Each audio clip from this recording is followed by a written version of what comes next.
Alhamdulillahirabbil alamin. Assalatu wassalamu ala asrafil anbiya'i wal mursalin Sayyidina wa maulana Muhammadin wa ala alihi wa ashabihi ajmain, amma ba'du. Yang terhormat Dewan Pendiri dan Pembina Yayasan Khairul Ummah Amanah, Ketua Dewan Syariah dan jajaran pengurus Yapua, para alim ulama, kiai, ustadz dan ustazah, orang tua atau wali murid LKP Kampung Inggris Semarang, sahabat Yapua dan hadirin wal hadirat rahimakumullah. Puji syukur marilah kita panjatkan kehadirat Allah Subhanahu wa Ta'ala yang telah melimpahkan rahmat dan karunia kepada kita semua, sehingga kita bisa menikmati indahnya ibadah pada bulan suci Ramadan, meraih kemenangan pada hari raya Idul Fitri, dan saling memaafkan melalui majelis halal bihalal di malam yang penuh berkah ini. Sholawat dan salam semoga tercurah kepada baginda Rasulullah Muhammad SAW, keluarga, sahabat, serta umatnya. Hadirin wal hadirat rahimakumullah, perkenankan saya Raya untuk mengantarkan jalannya acara majelis halal bihalal pada malam hari ini. Acara yang pertama adalah pembukaan, dilanjutkan dengan pembacaan ayat suci Al-Quran. Berikutnya adalah acara bincang syawalan dan ditutup dengan doa dan bersalaman. Marilah kita buka majelis ini dengan bacaan basmalah. Bismillahirrahmanirrahim. Berikutnya akan kita dengarkan dengan hati penuh tawadhu lantunan ayat suci Al-Quran. Kepada Saudara Ahmad Mahuti, disilakan. Assalamualaikum warahmatullahi wabarakatuh. Waalaikumsalam warahmatullahi wabarakatuh. A'udzu billahi minasy syaithanir rajim.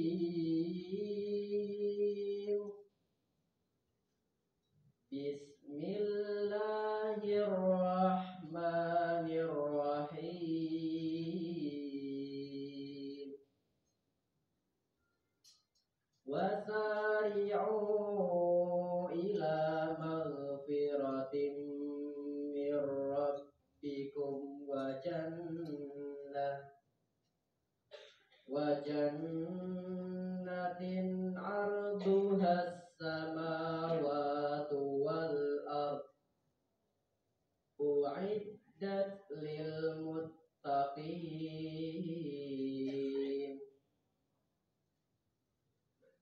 alladzina yunfikuna fis sarra'i wad dharra'i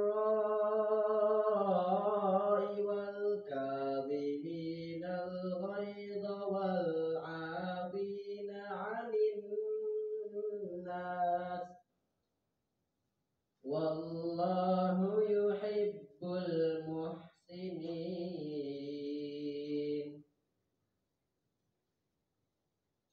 والذين إذا فعلوا فاحشة أو ظلموا أنفسهم ذكروا الله فاستغفروا لذنوبهم ومن يغفر الذنوب إلا الله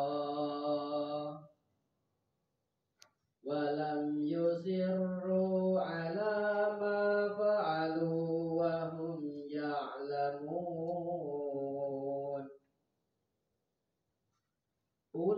أولئك جزاؤهم مغفرة من ربهم وجنات تجري من تحتها فيها الأنهار خالدين فيها ونعم أجر العاملين صدق الله العظيم والسلام عليكم ورحمة الله وبركاته.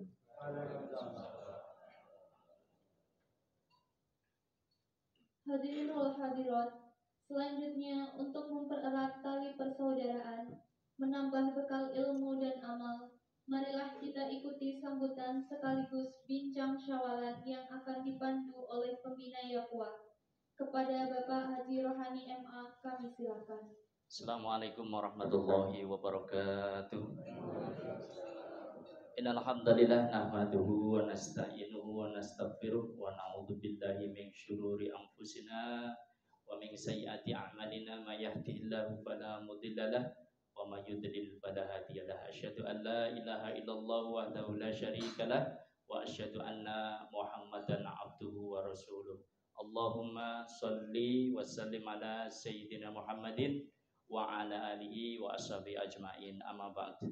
Yang sama-sama kita hormati dan kita muliakan para alim, para ulama, para profesor, guru-guru kita, ustadz, ustadzah, juga sahabat Yakwa dan teman-teman semua yang dirahmati Allah Subhanahu wa taala. Mari bersama-sama kita panjatkan puji syukur kehadirat Allah taala sebagaimana tadi sudah disebutkan oleh kolega saya, menyampaikan bahwa Allah taala telah memberikan kita nikmat yang besar, telah kita bisa beribadah selama bulan suci Ramadan, kemudian mencapai kemenangan di bulan Syawal dengan kita bersama-sama bertakbir, yakni kembali kepada kesucian. Kita meraih kemenangan di Idul Fitri. Kemudian kita menampai suatu prosesi budaya yang luar biasa adiluhung, yakni budaya saling bermaafan yang diberi irah-irah halal bihalal. Nah, Bapak Ibu yang dirahmati Allah Ta'ala, ini sudah halal bihalal keberapa yang jenengan hadiri? Nah, kalau Pak Dekan saya kira mungkin sudah ke minimal 52. Nah, Bapak Ibu yang dirahmati Allah Ta'ala, kita bersyukur juga bahwa semua ini adalah tuntunan yang diberikan oleh Rasulullah untuk saling bersilaturahmi dan memaafkan. Hari ini saya sangat berbahagia dan sekaligus terkejut. Maaf guys, saya rada shock sedikit. Saya pikir yang hadir itu 12 orang. Tapi ternyata ruangan ini penuh. Jadi mungkin sekitar 50 lebih. Ya, karena saya memang menyebar undangan, tapi ada syarat dan ketentuannya. Dan malam ini saya kira panjenengan ngeprank saya. Karena syaratnya mohon konfirmasi. Tidak ada yang konfirmasi. Bu Yunita mohon dicatat ya. Ini nanti kita selesaikan di akhirat lah. Terutama Pak Arif ini. Jadi alhamdulillah, begitulah karunia Allah Ta'ala. Diuji kesabaran saya, ngundang orang minta konfirmasi, tidak konfirmasi, tapi hadir. Maka saya harus kembali kepada nikmat Allah Ta'ala. Fabi ayyi alai rabbikuma tukadziban. Maka nikmat Allah yang manakah yang engkau dustakan? Karena kalau harus memilih konfirmasi tapi tidak hadir sama hadir tidak konfirmasi, itu saya milih ya hadir ya konfirmasi gitu loh. Jadi kan akhlaknya itu sudah membaik setelah Ramadan gitu loh. Tapi ini sudah baik lah gitu. Tapi yang jelas itu seksi klutak-klutik itu mesti gemeteran itu. Cukup pora. Karena yang hadir ternyata penuh itu. Hadir pada malam hari ini semua sahabat-sahabat kami yang alhamdulillah pada malam hari ini berkesempatan, punya waktu. Meskipun tidak mampu saya sebut satu persatu, tetapi mohon izin saya berusaha untuk mengidentifikasi. Yang paling dekat ini di tribun utama, ini adalah pejuang pemakmur masjid, Masjid At-Taibin. Boleh tepuk tangan untuk beliau dong? Wah. Beliau-beliau itulah yang selalu ada di soft depan. Karena memang softnya satu. Jadi kita ini pagi, siang, sore, malam kita makmurkan masjid karena kita tahu bahwa hanya orang yang beriman ya kepada Allah dan hari akhir dan takut hanya kepada Allah yang memakmurkan masjid. Jadi itulah bedanya antara sholat di Masjid At-Taibin dengan Masjidil Haram. Kalau Masjidil Haram itu sholat 50 waktu, ketika nengok ke kanan temennya beda, nengok ke kiri beda lagi. Tapi saya sholat 50 waktu di At-Taibin, kanan Pak Bambang, kiri Pak Joko. Besok lagi kanan Pak Antem, kiri Pak Wahyu. Wis ngono terus. Itulah bedanya, maka mesti ada bedanya. Alhamdulillah. Kemudian teman-teman dari Masjid At-Taqwa, Pak Temon, kemudian dari Pondok Pesantren Lukman Hakim, tadi Ananda, anak kami yang membaca Al-Quran tadi, Mas Ahmad, nuwun sewu dengan segala keterbatasannya. Mas Ahmad itu nuwun sewu penglihatannya sedang diterapi ya, karena dulu pernah ada katarak tapi tidak terawat dengan baik, sehingga agak terbatas. Tapi walaupun terbatas, beliau menghafal Al-Quran dan punya cita-cita luhur ingin menjadi imam. Maka mari kita mendukung dengan cara bagaimana memberi kesempatan kepada Mas Ahmad dan kawan-kawan dari Pondok Pesantren Lukman Hakim ini untuk selalu menghafal Al-Quran dan berani tampil begitu. Sahabat Yakua, kemudian dari teman-teman sesepuh, bini sepuh, ustadz dan guru kami, Bapak Dekan Fakultas Kesehatan Masyarakat Unimus juga rawuh bersama Ibu, dan juga yang di depan ini, yang di tengah kami perkenalkan ada orang tua saya, yang saya junjung tinggi kehormatannya dan saya taati nasihatnya. Semenjak saya jadi mantu beliau 19 tahun yang lalu, ada satu nasihat yang akan saya sebarkan malam ini ben semuanya juga dapat barokahnya. Satu yakni ojo maidu. Selesai. Jadi ternyata semua konflik di dunia ini awalnya adalah karena maidu. Begitu orang sudah tidak maidu, selesai. Maksudnya apa? Kita ini di dunia ini pasti melihat dan punya idealisme terbaik. Tetapi yang terjadi adalah dasen dan dasolen. Apa yang kita temui tidak selalu yang kita idealkan. Maka ketika kita ketemu yang tidak ideal, ojo maidu. Piye to maidu ra konfirmasi, mau acarane telu. Papat kan undangannya Pak Rohani. Ya, tapi telu ki Allah gagalkan. Akhirnya kan mangkat. Nah, tapi kan bagaimana mau konfirmasi kan ya tidak bisa. Tapi Pak Dekan konfirmasi loh. Nah, karena Pak Dekan mungkin agendanya lebih rapi, sedangkan yang lain random gitu ya. Yang lain random.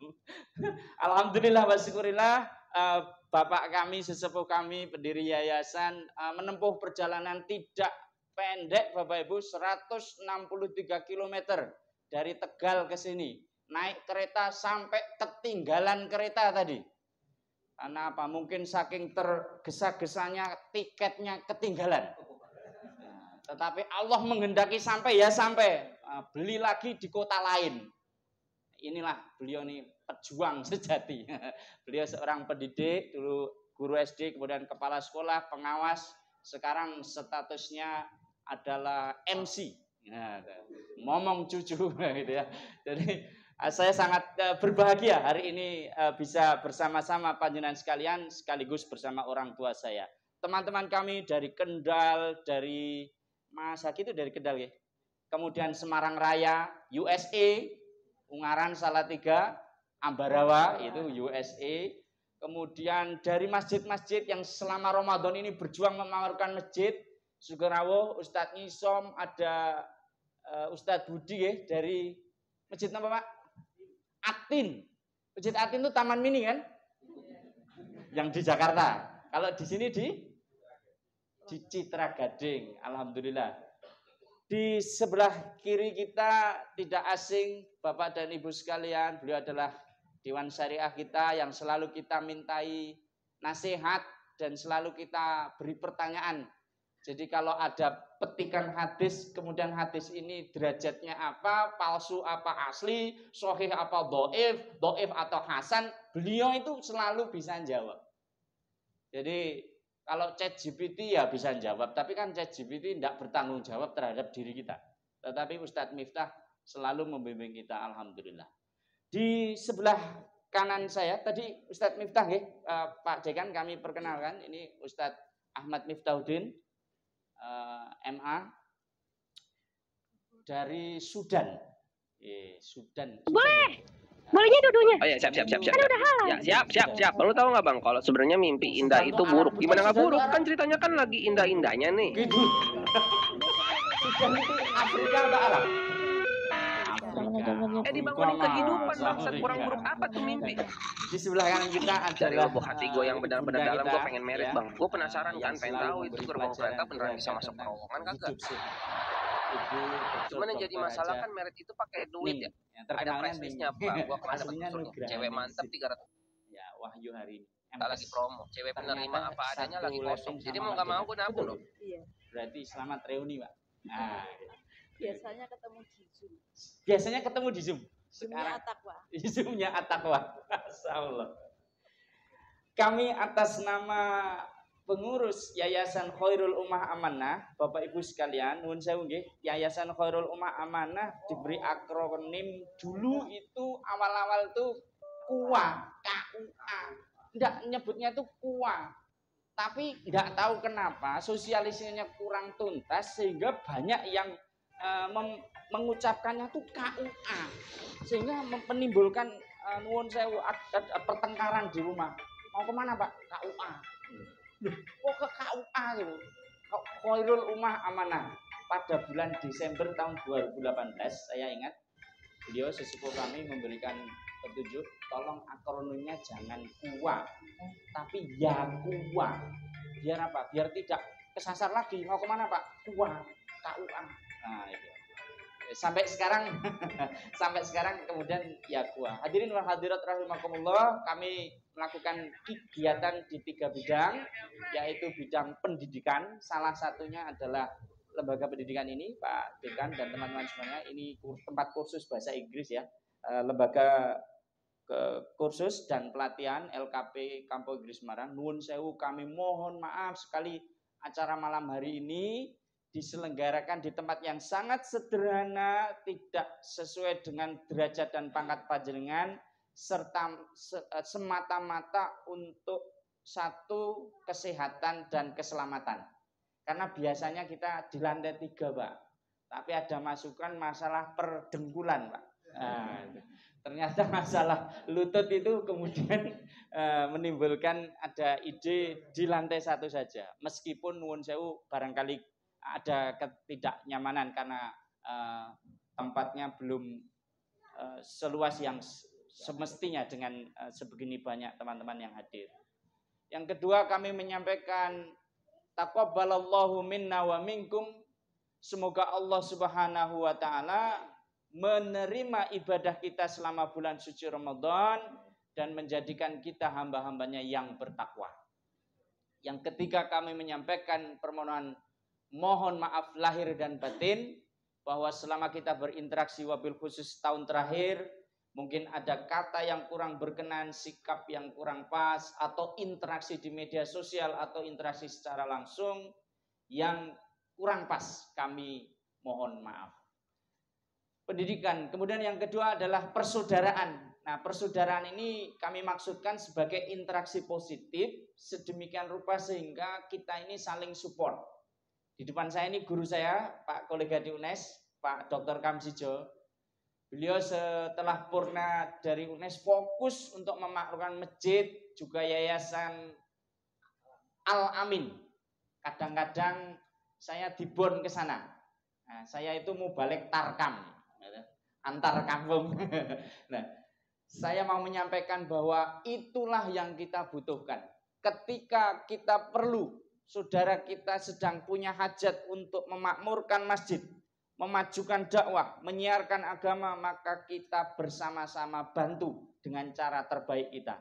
Begitu juga malam hari ini ketika saya kabari beliau meskipun sibuk, banyak kegiatan, tapi meluangkan waktu dalam rangka embok menawa. Nanti dari pertemuan ini kanan kirinya Bapak juga mengenal, Pak Dekan dari Unimus mengenal panjenengan, nanti kalau kita saling butuh kita bisa saling support. Kurang lebih seperti itu. Itu kalau cara bahasane rotok keren itu namanya networking. Nah, networking ku asline kekancan karo kancane kanca, tur kenal karo kancane kanca, sing kancane kuwi kancane kancane, njur kancane kuwi kancane kancane gitu loh. Itu networking itu begitu itu gitu. Pak RT kali Pak nggih. Pak RT matur nuwun. Kemarin juga saya kaget dengan halal bihalalnya Pak RT. Banyak sekali yang hadir, sak RT tapi serasa sak RW Pak nggih.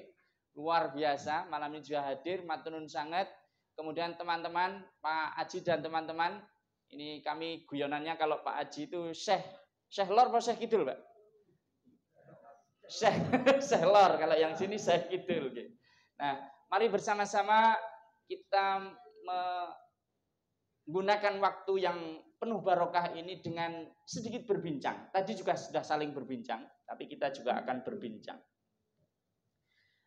Bapak Ibu yang dirahmati Allah Ta'ala, beliau membersamai kita bersama untuk berbincang dan mohon untuk berkenan bahwa ini perbincangan, ini bukan seminar ilmiah, ya, juga bukan suatu pidato politik, tetapi ini adalah perbincangan. Karena perbincangan monggo kita ambil apa yang bisa kita bawa ke rumah, sekiranya terlalu ringan maka kita ambil juga sisi hikmah. Kalau ada yang berat, ya mari bersama-sama kita cairkan.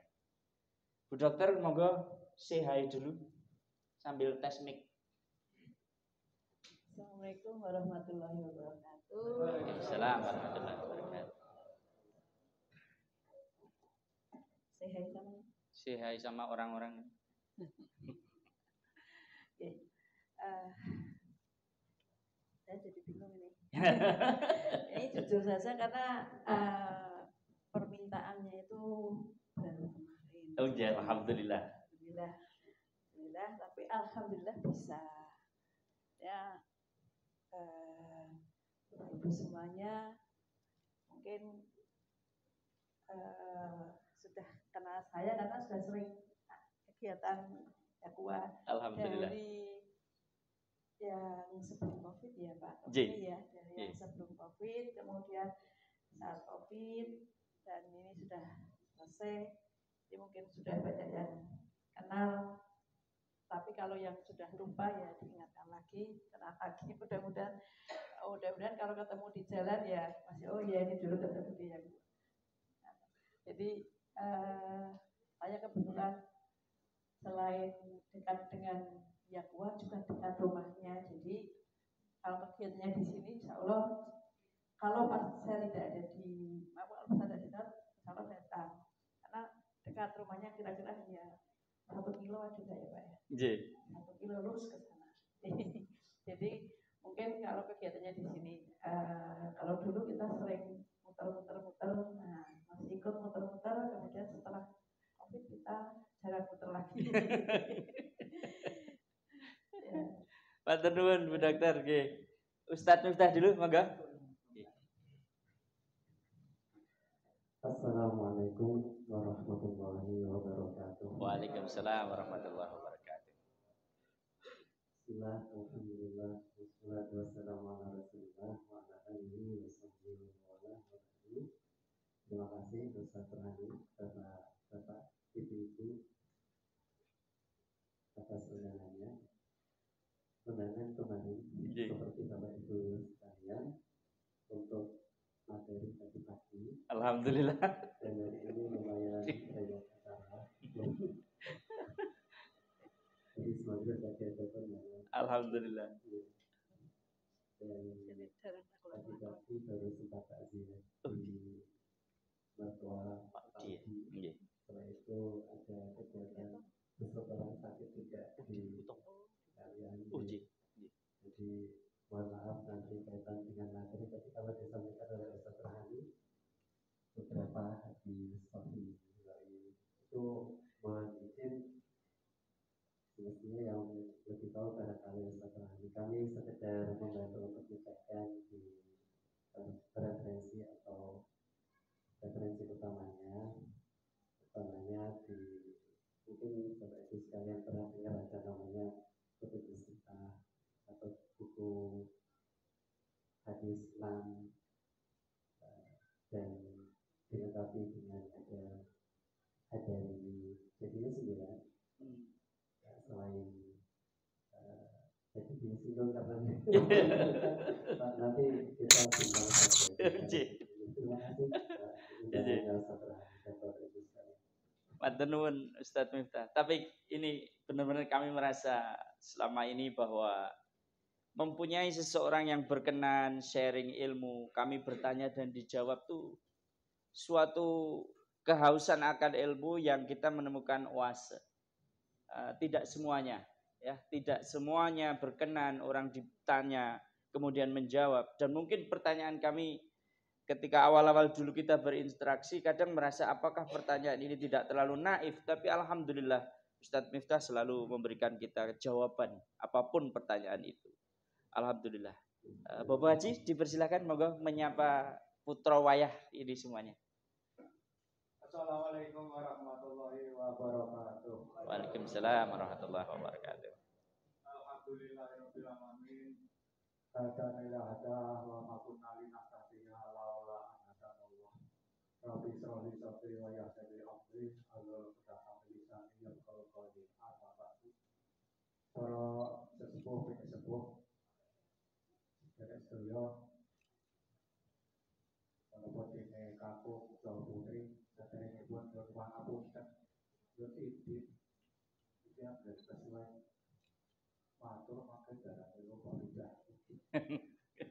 Ya alhamdulillah dari ini pun bersyukur dengan Allah SWT atas itu pun kita sangat terlaksana kanti itu buat-buatan mereka upola sangat ini pun salawat salam bagi pondok datang Rasulullah Muhammad sallallahu alaihi wasallam. Mungkin di akhirat kita nabi sahabat pun Allahumma amin.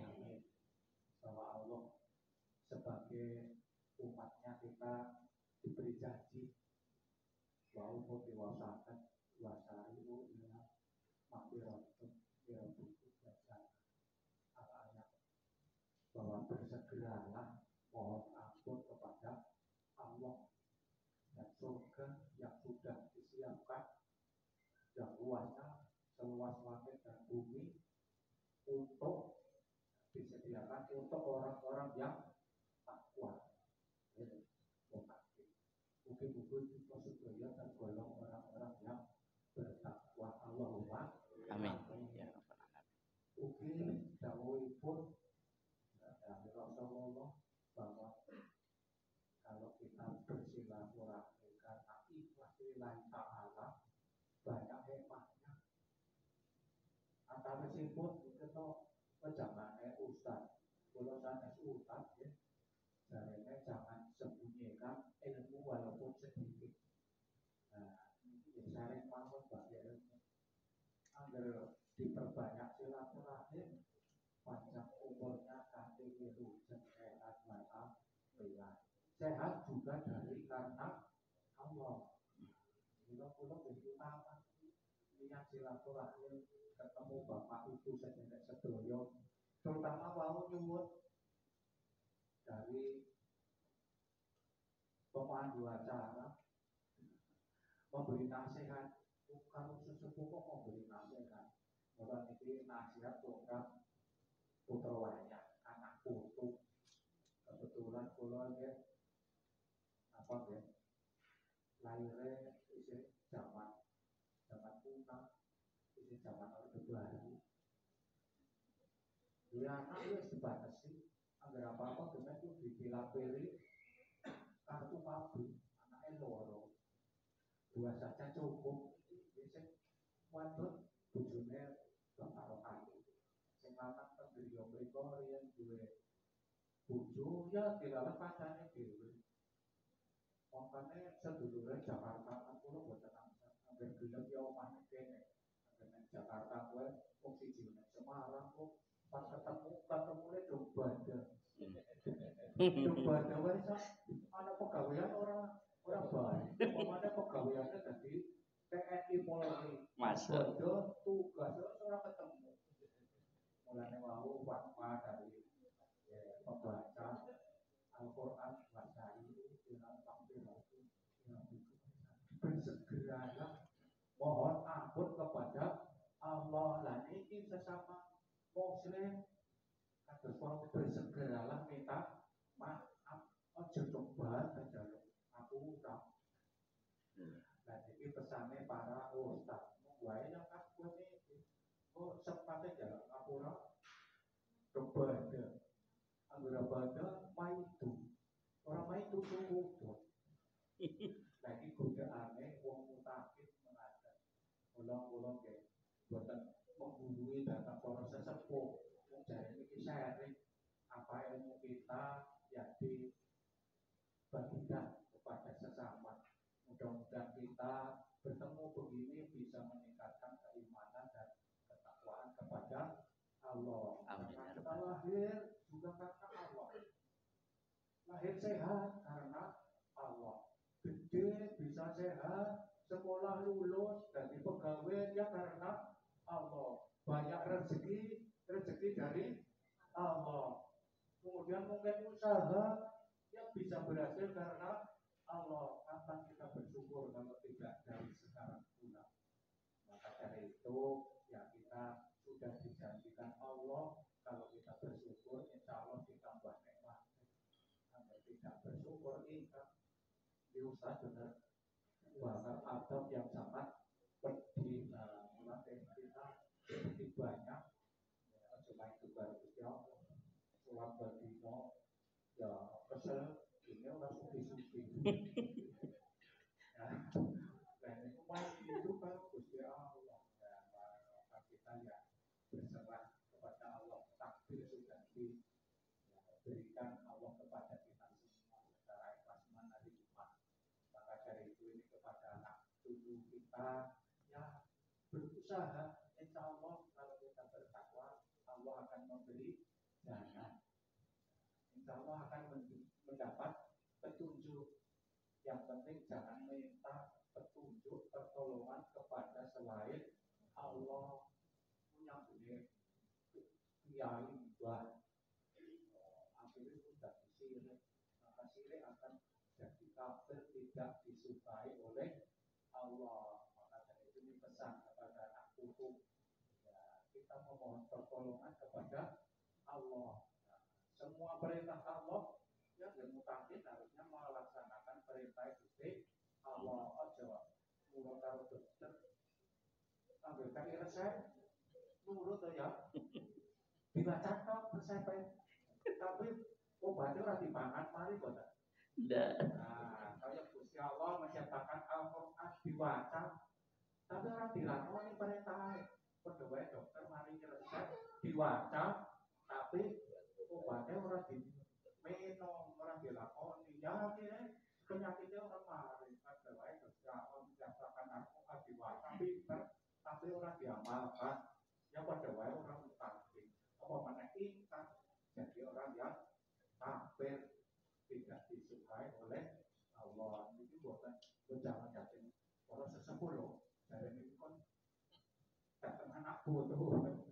Nah, mengatakan kemauan, nah kalau mau menikah, dari Tegal ke sini memang saya turunan itu dari bapak itu dari Turki.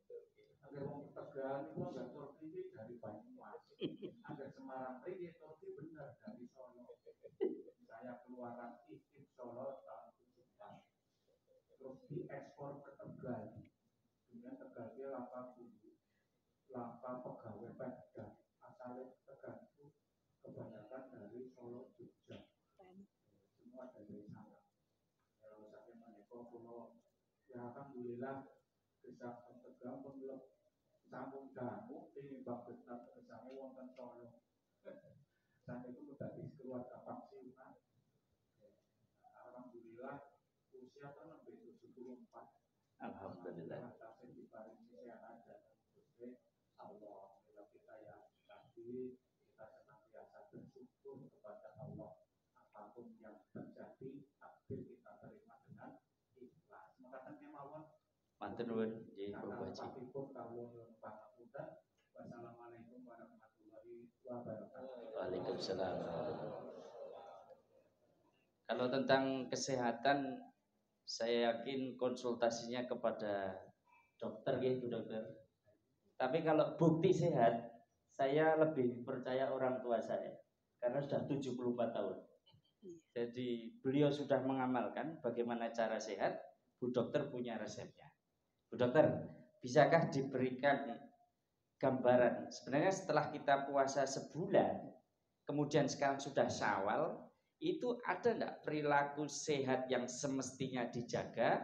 Ada enggak gejala-gejala fenomena masyarakat yang kemudian menjadikan saya mungkin bilang ya, gaya sehat di bulan Ramadan itu kemudian dinullified, kemudian menjadi tidak valid lagi karena perilakunya berubah. Monggo, nyun izin nggih Bapak Haji, ini dari kacamata kedokteran. Terima kasih. Assalamualaikum warahmatullahi wabarakatuh. Assalamualaikum warahmatullahi wabarakatuh. Ya, mungkin sebelumnya saya kan bahasa Indonesia ya. Ji. Walaupun asalnya saya dari selatan, tapi kalau sekarang harus bahasa Jawa itu sampun kagok. Saking Klaten. Sampai kalian Klaten.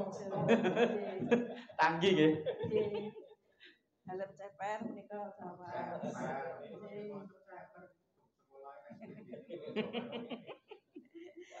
Iya, tapi sampun kagok menawi ngagem bahasa Jawa.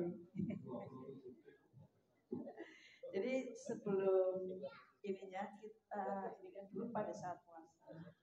Manfaat puasa bagi tubuh kita. Jadi puasa itu kalau di riset-riset peneliti-peneliti itu disebut intermittent fasting. Ya, fasting itu manfaatnya sangat besar. Terutama adalah mengistirahatkan sel-sel kita sehingga punya waktu untuk beregenerasi. Ya, waktu untuk memperbaiki sel-sel yang rusak, sel-sel yang kalau bulan-bulan yang kita tidak puasa mungkin kerjanya di pos begitu terus dipaksa. Pada bulan puasa kita karena energinya sedikit maka akan diturunkan sehingga tubuh itu punya waktu untuk memperbaiki diri. Jadi seperti kalau kendaraan itu kita istirahatkan nggak muter aja. Nah itu adalah waktu untuk memperbaiki diri atau kita sebut regenerasi sel. Nah, sebenarnya itu adalah suatu pola yang sudah sangat bagus. Jadi kita kira-kira antara kalau di Indonesia itu 14 jam, 12-14 jam ya, puasa itu sudah waktu yang ideal begitu untuk terjadinya proses perbaikan sel. Nah sayangnya itu kalau kemudian Idul Fitri, kemudian kalau biasanya kita Lebaran itu Mejonersi. Sebelum Lebaran puasa itu Mejonersi. Tapi kalau Lebaran itu sampai ditumpuk makanannya. Saking banyaknya. Dibuang eman-eman, akhirnya dimakan semua. Minimal itu kalau yang biasanya kita cuma sahur, buka, kemudian jadi kalau apalagi kalau di desa itu setiap ke rumah itu harus makan dulu. Kalau belum makan belum boleh pulang. Artinya sehari itu bisa lebih dari sehari bisa lebih dari 3 kali makan. Nah itu berarti tubuh kembali ke perilaku yang perilaku yang habit atau kebiasaan yang seperti itu, jadi membuat yang sudah 1 bulan itu baik itu kaget. Kemudian kalau di ini istilahnya adalah efek yo-yo itu kalau dikira naik lagi, naiknya lebih tinggi. Naiknya lebih tinggi. Jadi kalau puasa itu sudah turun. Ini kalau ibu-ibu itu yang dilihat cuma berat badan, Pak. Sebentar Bu Dokter. Nggih. Nun sewu nggih. Ibu-ibu ternyata yang hadir banyak. Bu Santi katanya rawuh nggih. Oh nggih. Nggih, matur nuwun. Nggih, Pak nggih. Ibu-ibu nuwun sewu nggih, saya survei sebentar. Menurut panjenengan, tapi maaf nggih ndak usah ditimbang. Setelah Lebaran itu terjadi kenaikan atau stagnan atau penurunan berat badan? Volume badan.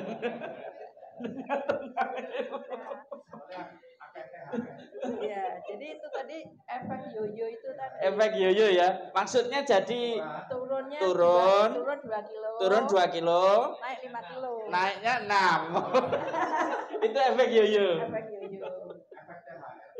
Jadi nah itu sebenarnya kita itu yang kita nggak bagus ya, nggak bagus. Jadi sebenarnya kalau habis Idul Fitri itu ya 1 hari terus nyawal. Kalau nyawal kan balik puasa lagi.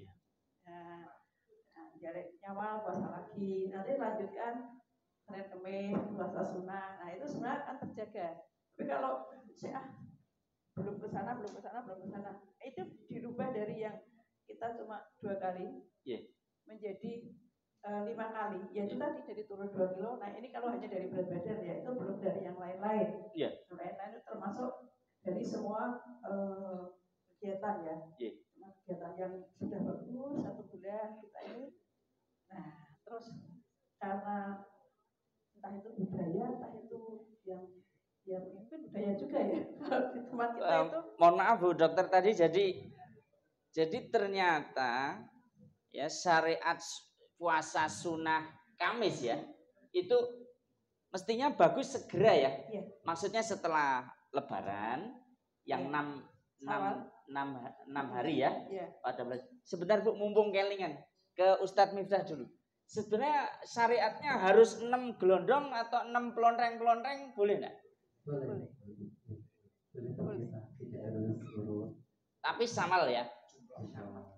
Saiki cek berlaku ini ya, masih ya. Terakhir Senin, edisi terakhir. Oh, Pak Wahyu komandan Pak ora. Wes rampung. Lanjut Bu Dokter. Ya. Jadi sebenarnya sudah diatur seperti itu supaya satu tidak kaget. Karena kalau kita langsung berhenti kemudian dari puasa kemudian langsung lepas itu efek yoyo tadi. Seperti kalau kita minum atau dokter obat tadi ya. Minum obat yang harus diminum setiap hari. Misalnya obat tekanan darah tinggi harus diminum 2 hari. Kemudian tekanannya sudah normal, itu tidak boleh langsung dilepas. Harus sedikit kurangi dosisnya, kurangi frekuensinya, baru bisa dilepas. Nah kalau tiba-tiba dilepas terjadi efek yoyo tadi. Masya Allah. Tekanan darah naiknya lebih tinggi. Jadi kalau tekanan darah, kalau misalnya tekanan darah itu kita sudah turun, minum obat dan turun, nanti setelah dilepas akan jadi lebih tinggi. Nah, ketika puasa kita tekanan darah sudah turun, gula darah turun, itu yang sudah sepuh-sepuh itu sudah normal begitu. Nah, begitu setelah puasa kemudian kita makan tidak diatur lagi, yang terjadinya efeknya seperti efek yoyo tadi. Dia bisa lebih cepat naiknya. Ke Ustadz Miftah lagi. Ustadz, kalau tadi pola makan nggih Ustadz. Jadi nek dawe agama itu gimana sih makan dan minum aturan mainnya gimana? Baik, terima kasih Ustaz Rani. Terima kasih informasinya. Bapak Ibu, jadi penting sekali untuk menjaga kesehatan sebagaimana perintah agama. Selain itu memang banyak sekali yang harus dijaga, tidak hanya kesehatan kalau agama. Saking pentingnya kesehatan.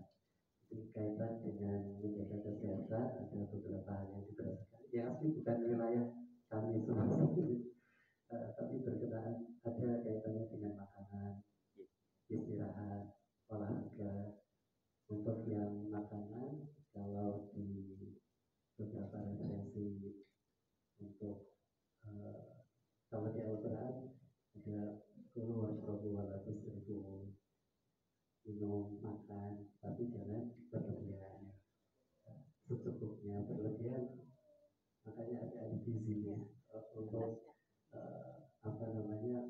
badan sekian itu gizi yang diperlukan apa saja, protein dan seterusnya.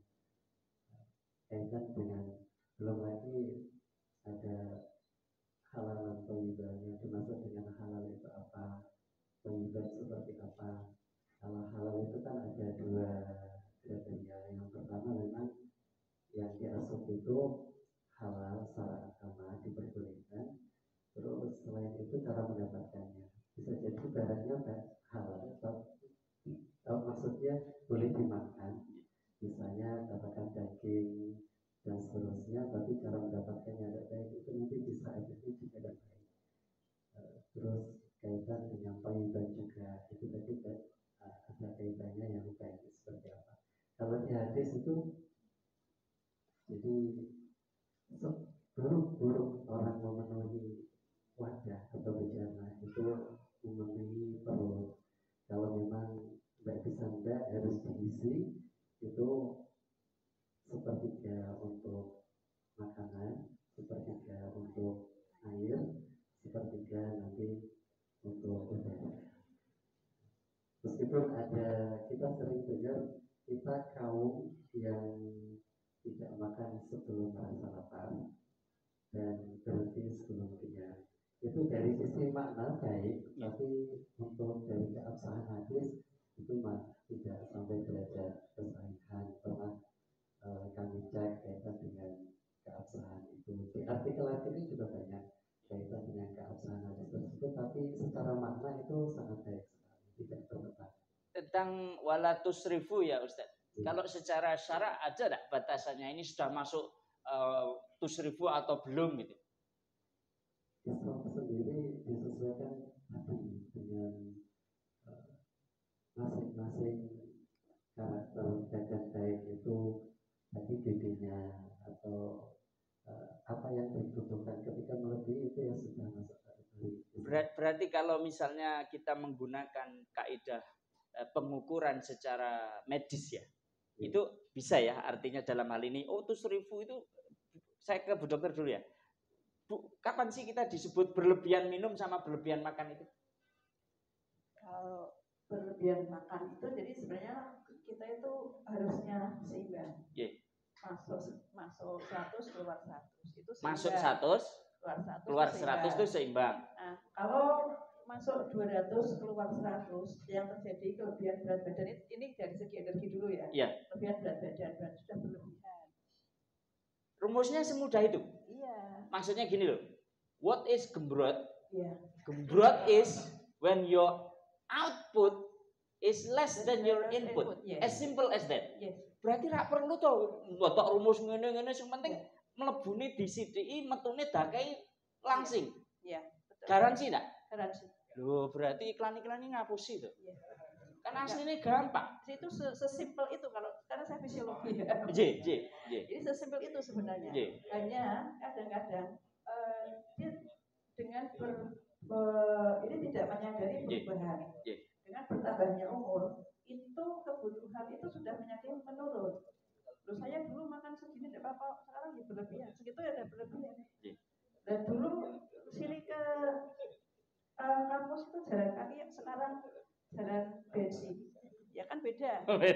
Nah, umur juga sudah berbeda. Karena apa? Karena kita sudah tidak tumbuh. Sudah tidak tumbuh, kemudian pergantian selnya sudah menurun sehingga kebutuhan energi lebih sedikit. Apakah itu kata lain untuk mengatakan kalau orang tambah umurnya itu berarti mestinya asupannya lebih sedikit? Harusnya lebih sedikit. Saya ke Pak Haji dulu nggih. Bukti nyata loh, 75 tahun, saya 20 tahun bersama beliau terakhir ini ya, dari mantu beliau. Jarang sakit. Beliau ini jarang sakit. Kalau sakit, kemarin sakit pernah dirawat tapi tetap tersenyum dan optimis, pasti sembuh. Dan mantunya jagain 3 hari. Soalnya mantunya baik. Takut diomelin. Saya tahu tersenyumnya ditunda ini loh. Ini takut diomelin. Oke, Pak Haji, barangkali Bapak punya diet spesial. Aslinya saya tahu, cuman biar sharing sama putra wayah. Assalamualaikum warahmatullahi wabarakatuh. Assalamualaikum warahmatullahi wabarakatuh. Yang pertama, bahwa kami saat masih sebagai perangkat pemerintah, ada dokter keliling gratis ke kantor-kantor tetangga. Terus setiap diperiksa terus mendapat fatwa dari dokter. Pertama, Bapak sudah usia lansia. Pertama, jaga makan minum. Minum putih hangat. Putih hangat. Kemudian jangan banyak makan sayur hijau. Saya diberitahu, dok, semua sayuran itu kebanyakan hijau. Yang tidak hanya wortel, kol, kemudian tauge. Tauge jangan banyak. Kemudian dari segi lain, kalau dari segi agama, jangan tidur sesudah subuh. Maksudnya sesudah sholat subuh jangan tidur. Marbot rungokke marbot. Bisa menyebabkan penyakit yang biasanya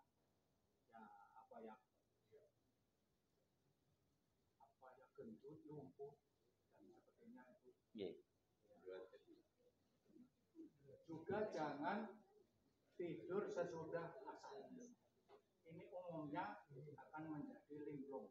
Saya banyak tetangga yang begitu sudah sepuh, arep mundur malah atau nemen. Daripada pun mbak, arep balik padahal main tanah. Nah ini aja fatwa begitu. Jadi jangan tidur sesudah subuh, jangan juga tidur sesudah asar. Nah ini memang ya kami mengamalkan. Juga makan ini dari dokter tadi, jangan makan banyak sesudah lebih dari jam 9 malam. Iya. Karena apa? Nanti pencernaan tidak bisa sempurna. Apalagi habis makan tidur. Berarti nuwun sewu nggih Pak Haji nggih. Iya. Rancangan acara hari ini sudah sesuai nggih? Bagus itu. Ya, jadi hadir dahar dulu. Iya. Karena kalau daharnya nanti setelah jam 9 udah enggak bagus kan? Nah, ibu-ibu pasti terus ibu-ibu yang ibu-ibu terus ada ini. Tadi kan masih silaturahim. Nggih. Datang saja rezeki datang. Alhamdulillah. Makan. Berarti masih silaturahmi. Tambah rezeki. Insyaallah nanti tambah panjang umur walafiat. Alhamdulillah. Boleh dikomentari Prof? Yang tadi praktis ya, maksudnya itu adalah pengalaman praktis beliau. Ya. Kalau dari medis? Iya, sebenarnya seperti itu. Kalau sudah umur tambah itu memang harus dijaga makan. Ibu saya sendiri 82. 82? Ya, masih sehat. Alhamdulillah masih sehat. Masih kegiatannya sekarang menghafal surat-surat pendek. Masya Allah. Nah, jadi anaknya kalah kayaknya. Masya Allah. Anak aku pensiunan gitu. Pensiunan ngomong. Ngapal surat-surat gitu. Tapi masih 42 masih sehat. Masih ikut senam dan itu tadi menjaga makan, menjaga aktivitas. Jadi tidak yang duduk saja. Ibu-ibu, halo, assalamualaikum. Masih satu frekuensi Bu? Gimana? Habis ini ada pengaturan ulang menu? Ya, monggo nggih, Pak Haji. Tadi hukumannya bersegeralah. Ini ada fatwa bahwa bersegeralah satu mohon ampun, mohon maaf kepada sesama. Yang kedua perintah Allah. Kalau ada waktu masuk sholat bersegeralah. Alhamdulillah. Kita minta apa saja, insya Allah segera Pak Wahyu sudah tepat Pak, jadi dipasangi jam ya yang membatasi antara adzan sama qomatnya itu. Karena sibuk, anak adzan, yang penting hatinya. Tapi ramangkat. Iya, itu ini juga fatwa. Kalau ingin segera perintah Allah yang utama wajib sholat, segera laksanakan. Aja kawiannya dirampung nanti ini sholatnya bisa-bisa ketinggalan. Nah ini fatwa memang ya kami laksanakan karena janji Allah ditepati. Insya Allah kita punya keinginan juga diijabah oleh Allah Ta'ala. Yang ketiga bersegeralah kalau punya janji termasuk utang bersegeralah. Nanti kalau sampai kita dipanggil Allah urung ditepati akan dimintai bertanggung jawaban. Masya Allah. Itu terakhir. Nah, kalau nanti kita sudah tua, meninggal, anak putu, aja nanti nina jenazah bersegeralah dimakan. Itu fatwanya begitu. Tidak diimbu, kayak yang di Vatikan kan kemarin diimbu itu seminggu. Itu budaya Jawa saja karena anaknya tinggal jauh di luar Jawa. Saya nunggu menenggokan putranya jengkel, tapi sekarang yang sudah tahu kami juga banyak keluarga di tetangga ditelepon langsung saja dimakan. Saya ikhlas. mendoakan saja. Begitu. Jadi ini juga papa kepada anak cucu kita. Sehingga tanggung jawab kan kepada suami untuk mendidik anak cucunya. Sehingga nanti kalau suatu saat kerja di luar negeri atau di luar kota, ayah atau orang tua meninggal, segera dikubur, tidak usah menunggu sampai minat dan sebagainya. Tapi itu karena budaya yang kita tidak usah kasih maidu. Masya Allah. Rumus. Anaknya balik ke maidu. Nah, itu pasti. Itu ya budaya maidu, terus berkembang lagi budaya sukudun. Ya, harusnya kan berbaik sangka kepada sesama, apalagi kepada Allah. Saya ada sukudun kepada Allah. Ini nyambut gawe tiyang salat tiyang ora suci-suci. Tapi enak itu kalau sholatnya rajin dan sugih nggih, Mbak Haji. Sugih itu tergantung. Masya Allah. Katanya waktu malam kandungan saja sudah ditakdir umurnya sekian, rezekinya sekian, sudah kita terima apa adanya. Masya Allah. Iya, jadi lagu kan nikmati apa yang ada. Adalah anugerah. Hidup adalah anugerah. Nikmati alfat yang ada apa adanya. Pak Ustadz Miftah, tadi kalau dari pola makan ya, bar poso terus bodo, terus ada yuyu. Tambah satu. Oh, ini tambah bonus berarti nggih. Kami kemarin 3 bulan yang lalu waktu sakit ada fatwa dokter. Kalau sudah usia lanjut 50 ke atas, semua selaput sudah kendor, termasuk selaput yang dalam. Ini jangan angkat junjung, apalagi berat, terjadilah hernia. Pada waktu itu waktu pembelendung selatan, besar jeruk nipis. Saya periksa Pak, bukan gue hernia, gue boyo. Terus diperiksa dokter, oh ini namanya hernia, tidak bisa diobati, harus dioperasi. Itu hernia ini selaput selakang kendor, ususnya ke bawah. Angger wong Jawa ngarani tedun. Nek wong Tegal ngarani turun, Bro. Nah, ini tidak bisa diobati. Harus dioperasi, ususnya dikembalikan. Ini dokter yang waktu saya operasi, dokter spesialis juga bilang, ini beritahukan kepada sahabat, saudara, anak cucu. Sehingga ini kalau masih kecil itu berarti belum sampai bawah, itu tidak bahaya. Tapi nanti kalau sudah lama-lama, kalau melilit ususnya, sakitnya bukan main. Ya, termasuk kebetulan saya punya ya organisasi pensiunan. Begitu dengar sakit ugrudu, kecamatan kudu pilih, kabupaten kudu nilis. Cerita ada yang sudah tahu pernah dibiarkan. Saya memang pokoknya bukan main, akhirnya operasi di rumah sakit seminggu. Kalau saya datang hari Selasa jam 10 puasa, malam Rabu dioperasi karena praktek dokternya hanya jam 4 sore sampai jam 8.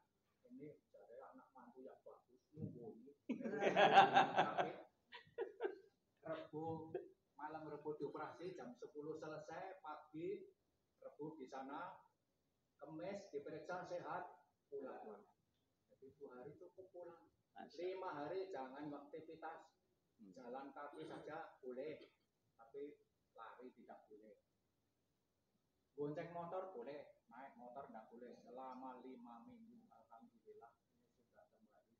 Alhamdulillah. Ini sharing Bapak Ibu agar wis sepuh usia lanjut aja angkat junjung berat. Nah ini menyebabkan tadi kalau ya sebab-sebabnya hernia bukan getah bening itu tidak ada obatnya, harus operasi. Itu dokternya bagus, itu sangat familiar. Nuwun Pak Haji. Ustadz Miftah tadi, Ustadz kalau perilaku makan tadi ada yuyu ya. Selama Ramadan itu kan kita juga menjalani kegiatan ibadah yang khas Ramadan ya. Baca Al-Quran, sholat taraweh, kemudian mungkin qiyamul lailnya juga lebih panjang, zikir, macam-macam. Ada yoyo efek enggak setelah Ramadan selesai? Yoyo efek yang saya maksudin jujur terus. Sebentar. Saya tak jujur aja ya. Daripada tak tutup-tutupi. Iki lho bolo-boloku Masjid At-Taibin iki. Itu kan walaupun ora terlahir ora tegel tuh. Pak Kris saya kira yang batin tapi ora tegel arek nglairke. Setiap tanggal 1 Ramadan, terutama sampai tanggal 10, kita itu kan menjadi banyak saudaranya di masjid tuh. Banyak wajah-wajah baru yang tidak pernah kelihatan gitu loh. Tetapi yang istimewa tuh begitu Idul Fitri, itu kan terus wajah itu kemana gitu. Ngilang lagi gitu. Masjid kembali sepi. Arep meni sepi ra kepenak ya. Banyak kemajuan, Pak. Makin maju. Oke, Ustaz, itu janjane itu suatu kenormalan atau mestine tidak gitu atau bagaimana? Mungkin ada korektif komen secara studi keislaman. Terima kasih Ustaz Rani. Kaitan dengan menjaga amal baik sama diantaranya menjaga kesehatan. Dijaga kapanpun. Sholat tidak harus menunggu Ramadan. Puasa tidak harus menunggu Ramadan. Sedekah tidak harus menunggu Ramadan. Termasuk pelaksanaan sholat secara berjamaah tidak harus menunggu Ramadan. Baca Quran. Ada beberapa amalan khusus di bulan suci Ramadan, di antaranya salat tarawih. Katakan salat tarawih itu dilaksanakan setelah salat Isya. Dan tidak menutup kemungkinan salat tarawih bisa dilaksanakan habis tidur ya, yang itu setelah salat Isya. Di selain Ramadan itu pun bisa, tapi namanya bukan salat tarawih, tapi dia mulai tahajud dan seterusnya. Jadi amal baik itu tidak terbatas pada bulan suci Ramadan. Akan tetapi bulan suci Ramadan memang bulan yang agung, banyak keutamaan karena turunnya Al-Quran. Semuanya kaitan dengan Al-Quran tadi yang disebut oleh yang resep dari Allah Subhanahu wa Ta'ala. Percuma kalau ada resep tapi tidak dibaca saja. Seperti itu, kalau tidak resep jadi resep, tidak jadi resepnya cuma dibaca. Ini yang tadi disampaikan oleh istiqomah. Kalau ayatnya memang pahalanya sangat besar sekali istiqomah, karena pahala sangat besar, sangat membutuhkan kesabaran yang ekstra. Seperti kesehatan, jadi butuh kesabaran karena musuhnya memang ada pada diri kita, hawa nafsu. Itu sangat berat sekali. Betul, tidak harus ditunjukkan. Tapi kalau salat jamaah kan siapa yang tidak tahu? Semuanya tahu jamaahnya di masjid. Tipsnya apa Ustadz? Tipsnya, maaf saya ini tidak sabar mau tanya. Tipsnya, maksudnya gini, ini para pejuang masjid itu kan pengen toh masjidnya tetap makmur seperti waktu Ramadan. Apa kudu Ramadan nganake undian berhadiah rice cooker atau gimana? Jadi Ramadan kenapa jamaah ramai? Karena tahu keutamaan. Masya Allah. Kalau tidak tahu keutamaan, nanti orang itu tidak akan melaksanakan dan sesemangat itu. Sama semestinya dengan kesehatan. Kalau tidak tahu keutamaannya, tidak tahu manfaatnya, pasti orang itu abai. Tahu saja sering abai. Karena tadi kaitan dengan hawa nafsu. Jadi Masya Allah. Jadi pertama harus tahu keutamaan. Tahu kalau itu perintah Allah. Tahu posisi kita itu siapa di hadapan Allah. Kita itu bukan tandingan Allah. Tidak ada yang bisa menandingi Allah. Kita itu milik Allah. Kalau pengen semuanya tadi yang menyampaikan semuanya Allah. Kita bisa hidup Allah. Mohon maaf. Tadi kami ngobrol sedikit dengan Bapak Fakultas Kesehatan Masyarakat. Beliau fokus pada penelitian nyamuk. Dalam surah Al-Baqarah tadi beliau menyampaikan bahwasanya kalau orang itu meneliti hal yang besar, tapi Al-Quran tidak segan-segan memberi contoh nyamuk di mana tadi elemen-elemennya, Masya Allah, bahkan lebih rumit daripada manusia. Dan itu disampaikan lebih dari 14 abad yang lalu. Menunjukkan kekuasaan Allah dengan aturan yang diturunkan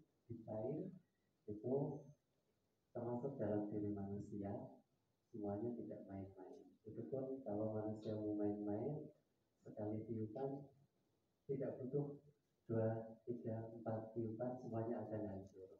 Jadi kalau kita tahu siapa Allah, siapa diri kita, dan itu butuh memang pembelajaran yang mendalam. Jadi bisakah dikatakan tadi ya konteksnya perjuangan memakmurkan masjid ya? Bisa jadi kemarin menjadi sangat ramai waktu Ramadan itu karena tahu hikmah-hikmahnya. Kemudian mungkin setelah Ramadan ada hal yang bersifat surut ya. Itu juga perlu ya ada edukasi ya. Edukasi secara terus-menerus gitu. Ustadz mohon maaf Bapak Ibu karena waktu kita terbatas, boleh pinjam mic hijaunya? Mumpung kelingan. Saya belum tahu benar. Tanya sedikit. Monggo Pak Ji. Hubungannya tadi yang mulai bahwa kami pernah sebelah saya itu pengajian setiap hari malam hari Jumat. Nah, ada Ustadz yang menyatakan bahwa Rasulullah itu setelah bulan Ramadan melakukan sholat tarawih, tapi sesudah bulan Ramadan juga melaksanakannya apa yang dilaksanakan saat bulan Ramadan. Dan ini qiyamul ini sholatnya itu harus sebanyak waktu sholat tarawih apa cukup 2 atau 4 rakaat? Karena Ustaz itu menyatakan kalau sholat tarawih minimal 11 rakaat Rasulullah melaksanakan, apa juga qiyamul-lailnya harus 11 atau bisa kurang 2 atau 4 rakaat? Nah ini penjelasannya saya tidak tahu habisnya. Hanya penjelasan Ustaznya waktu mengisi itu begitu. Rasulullah melaksanakan saat ibadah yang mulai tarawih dilaksanakan pula pada sesudah bulan Ramadan. Terima kasih. Pesan terakhir. Moga. Terima kasih ya. Jadi Bapak Ibu sekalian, kaitan dengan yang lain bisa diisi dengan kegiatan-kegiatan yang sifatnya itu mendekatkan diri kepada Allah. Yang paling utama yaitu salat tahajud itu. Karena memang ada anjurannya bertahajud di nafilatan lak asa ayat ataka rabbuka maqaman mahmud. Di antaranya lagi ada membaca Al-Quran. Kalau kita di akademisi kita disarankan untuk banyak membaca sesuai dengan kekhasan masing-masing. Kayak Imam Syafi'i bahwa di sini, jadi kalau sudah malam beliau itu sering beliau habis isya itu tidak pernah tidur. Jadi untuk menelaah, untuk membahas kaitan dengan keagamaan, beliau belajar harus seperti itu.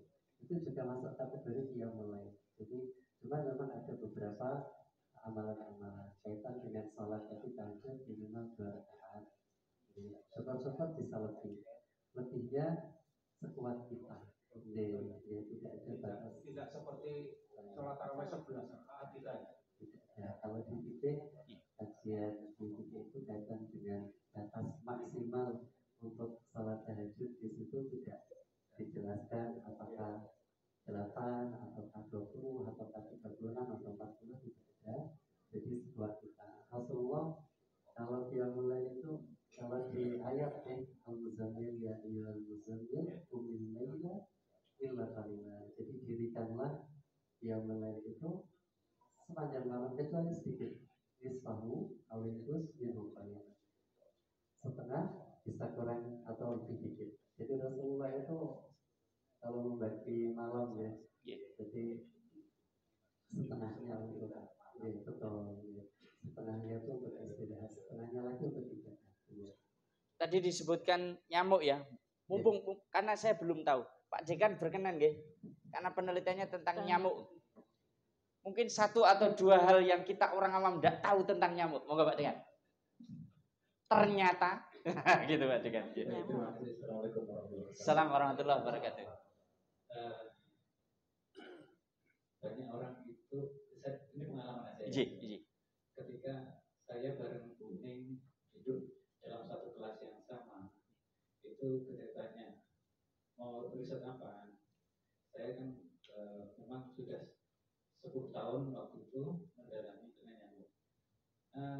Ada komentar yang begini, ngapain nyamuk itu diteliti?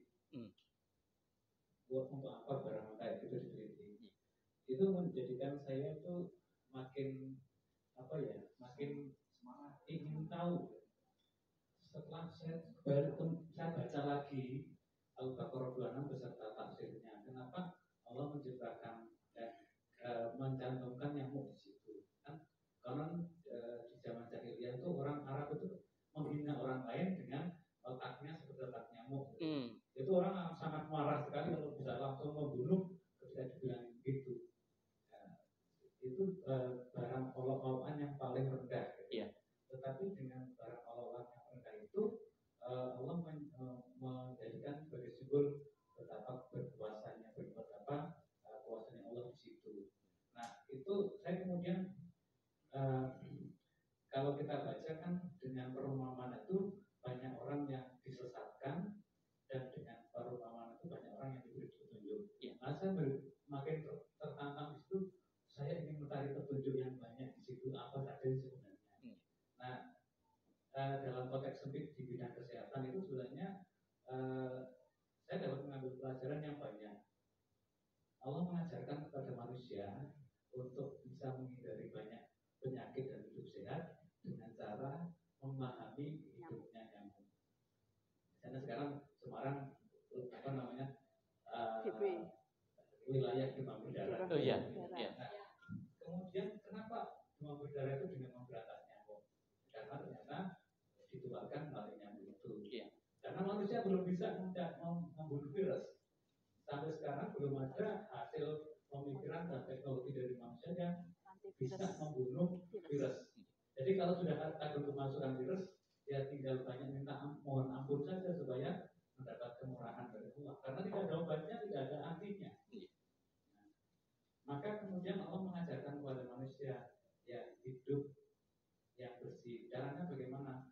Kenapa nyamuk ada di sekitar kita? Karena berarti kita suka bersahabat dengan nyamuk. Nyamuk itu sukanya apa?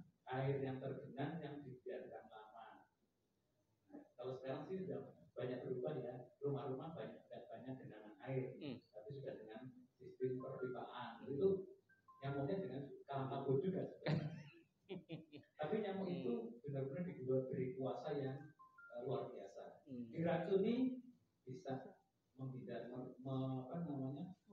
mereformasi tubuhnya supaya racun itu tidak kenal dengan tempat nyantolnya sehingga tidak keracunan. Di Tegal orang ngaduk insektisida pakai tangan, lama-lama kan dulu mungkin awalnya ya diam, tapi lama-lama kan nggak apa-apa. Itu nyamuk lebih cepat lagi beradaptasi seperti itu. Semprot itu mesinnya dibunyikan di sini 50 meter nyamuknya sudah pergi. Sehingga sebenarnya kalau mungkin ada Pak RT, Pak RW di sini ada kasus kemudian minta divoking, itu perbuatan yang sia-sia. Sia-sia. Karena dia udah ini. Nyamuk sudah pergi dulu. Apa mereka punya WA group mungkin? Iya, grup WA-nya ada. Itu sebenarnya kalau teman saya sih bilang begini, nyamuk di sekitar kita tuh hanya ada dua. Yang banyak teman. Jangan dan betina. Oh iya. Oncol biasanya. Jadi seperti itu. Satu itu, yang kedua kita banyak diajarkan untuk namanya hidup bersih dan sehat, menguras tempat taruhan air, menutupi dan sebagainya, karena perilaku nyamuk memang begitu. Jadi banyak pelajaran yang bisa diambil. Kemudian banyak juga mengajarkan kepada para ahli untuk menemukan teknologi baru, termasuk membuat krim anti nyamuk, kemudian membuat berbagai macam obat nyamuk. Tapi salah satunya hal yang ingin saya garis bawahi, kalau di Kanada itu obat krim anti nyamuk itu bahan aktifnya cuma 7%. Di Indonesia sudah 13%. Itu sebenarnya tidak boleh digunakan, apalagi untuk anak-anak. Keracunan pasti. Maka saya kembali pada nenek moyang kita. Pak Ustaz Rahadi pasti ingat. Masih bau kencur. Ya. Kira-kira seperti apa? Menggambarkan apa? Orang mengatakan, oh masih bau kencur. Anak bayi dikasih kencur. Karena apa? Di dalam kencur itu 15% ekstra kencur mampu sama dengan yang tadi obat nyamuk yang dari pabrik. Itu sudah saya publikkan. Kalau ingin baca mungkin bisa di jurnal serangga Malaysia